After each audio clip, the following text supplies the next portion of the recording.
Hello, I am back for part 2. I'm going to read you chapters 4 to 8 this time. So chapter 4, The Terrible Shovels. Down in the hole, Mrs. Fox was tenderly licking the stump of Mr. Fox's tail to stop the bleeding.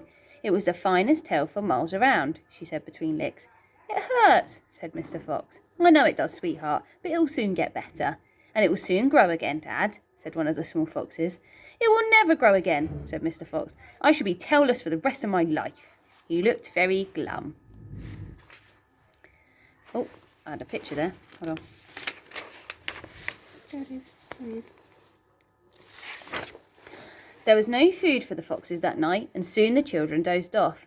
Then Mrs. Fox dozed off, but Mr. Fox couldn't sleep because of the pain in the stump of his tail.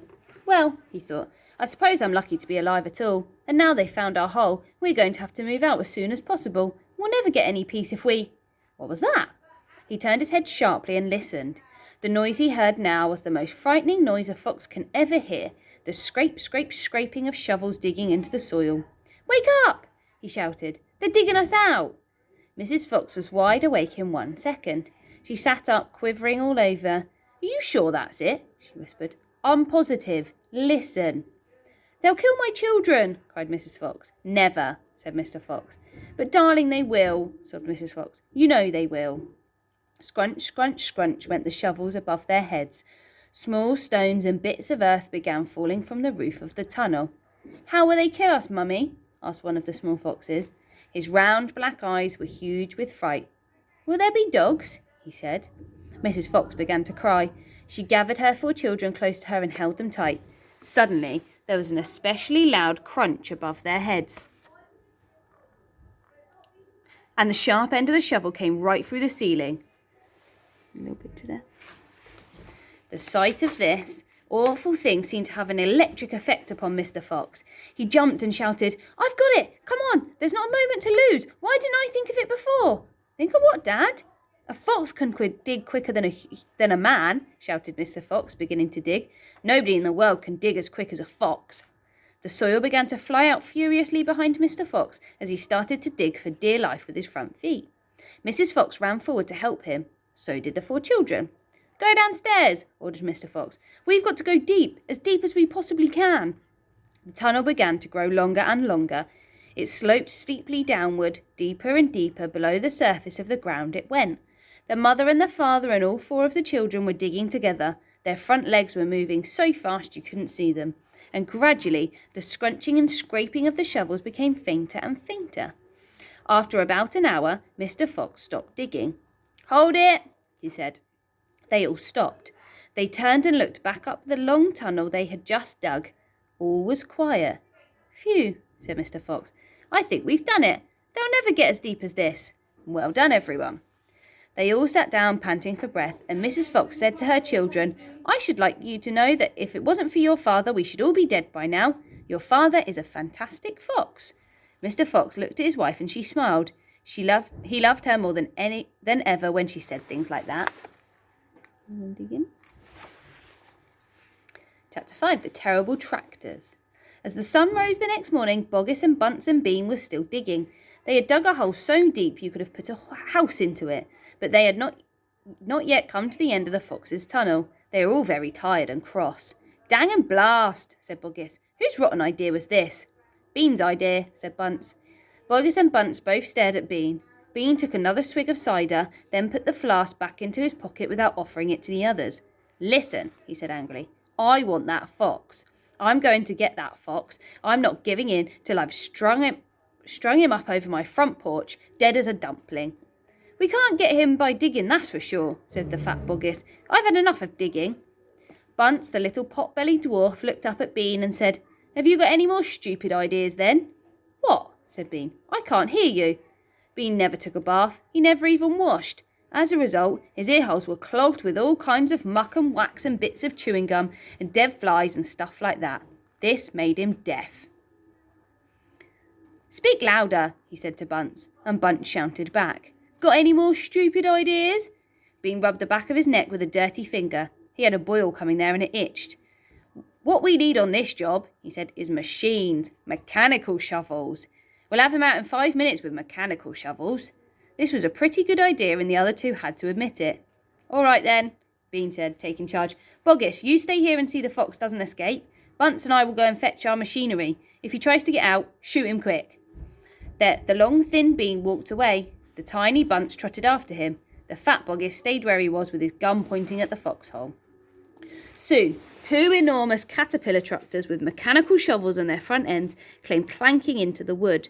Bean was driving one, Bunce the other. The machines were both black. They were murderous, brutal-looking monsters. Here we go then, shouted Bean. Death to the fox, shouted Bunce. The machines went to work biting huge mouthfuls of soil out of the hill. The big tree under which Mr. Fox had dug his hole in the first place was toppled like a matchstick. On all sides, rock was sent flying and trees were falling and the noise was deafening. Down in the tunnel, the foxes crouched listening to the terrible clanging and banging overhead. What's happening, Dad? Cried the small foxes. What are they doing? Mr. Fox didn't know what was happening or what they were doing. It's an earthquake, cried Mrs. Fox. Look, said one of the small foxes. Our tunnel's got shorter. I can see daylight. They all looked round, and yes, the mouth of the tunnel was only a few feet away from them now, and in the circle of daylight beyond, they could see the two huge black tractors almost on top of them. Tractors! Shouted Mr. Fox. And the mechanical shovels. Dig for your lives! Dig, dig, dig! Chapter 6. The Race. Now there began a desperate race. The machines against the foxes. In the beginning, the hill looked like this. After about an hour, as the machines bit away more and more soil from the hilltop, it looked like this. Sometimes the foxes would gain a little ground and the clanking noises would grow fainter and Mr. Fox would say, We're going to make it! I'm sure we are! But then a few moments later, the machines would come back at them and the crunch of the mighty shovels would get louder and louder. Once the foxes actually saw the sharp metal edge of one of the shovels as it scraped the earth just behind them. Keep going, my darlings, panted Mr. Fox. Don't give up. Keep going, the fat Boggis shouted to Bunce and Bean. We'll get him any moment now. Have you caught sight of him yet? Bean called back. Not yet, shouted Boggis, but I think you're close. I'll pick him up with my bucket, shouted Bunce. I'll chop him to pieces. But by lunchtime the machines were still at it, and so were the poor foxes. The hill now looked like this. The farmers didn't stop for lunch. They were too keen to finish the job. Hey there, Mr. Fox, yelled Bunce, leaning out of his tractor. We're coming to get you now. You've had your last chicken, yelled Boggis. You'll never come prowling around my farm again. A sort of madness had taken hold of the three men.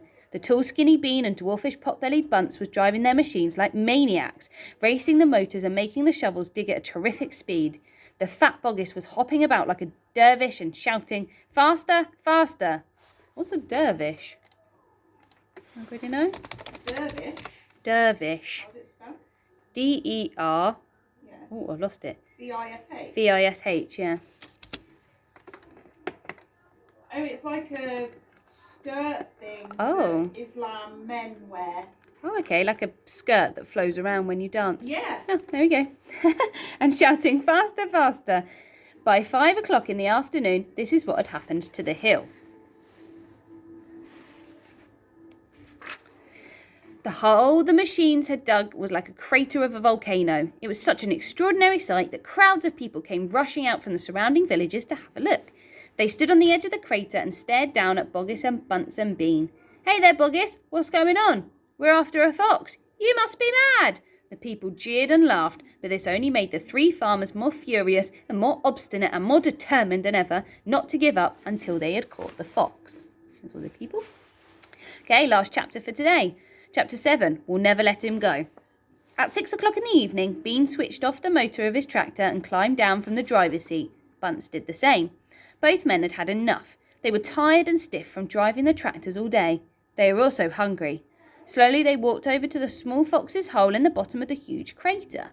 Bean's face was purple with rage. Bunce was cursing the fox with dirty words that cannot be printed. Boggis came waddling up. Dang and blast that filthy, stinking fox, he said. What the heck do we do now? I'll tell you what we don't do, Bean said. We don't let him go. We'll never let him go, Bunce declared.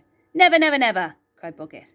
Did you hear that, Mr. Fox? Yelled Bean, bending low and shouting down the hole. It's not over yet, Mr. Fox. We're not going home till we've strung you up dead as a dingbat. Whereupon the three men all shook hands with one another and swore a solemn oath that they would not go back to their farms until the fox was caught.